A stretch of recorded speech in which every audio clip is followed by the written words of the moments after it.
नागपूर हायवेवर चोरट्यांचा धुमाकूळ, सतत वर्दळीच्या रस्त्यावर दुकानं फोडली, पोलीस प्रशासन झोपेतच. चंद्रपूर शहरातील नागपूर हायवे रोडवर चोरट्यांनी पुन्हा एकदा पोलीस प्रशासनाच्या कार्यक्षमतेवर प्रश्नचिन्ह निर्माण केले आहे.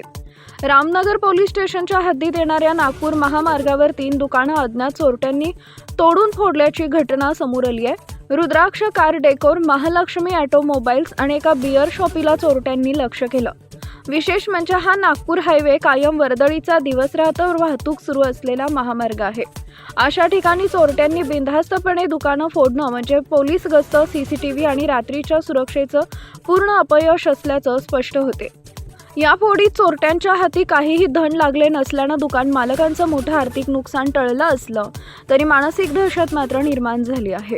या प्रकारामुळे परिसरातील व्यापाऱ्यांमध्ये भीतीचं वातावरण पसरले असून आमची सुरक्षा नेमकी कोण करणार असा सवाल दुकानदार उपस्थित करत आहेत. शहरात गुन्हे वाढत असताना पोलीस प्रशासन केवळ कागदी कारवाईत अडकले आहेत का, असा संतप्त प्रश्न नागरिक विचारत आहेत.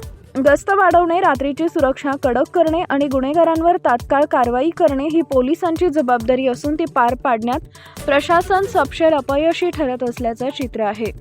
चंद्रपूर, गडचिरोली जिल्हा प्रतिनिधी निलेश ठाकरे यांचा रिपोर्ट.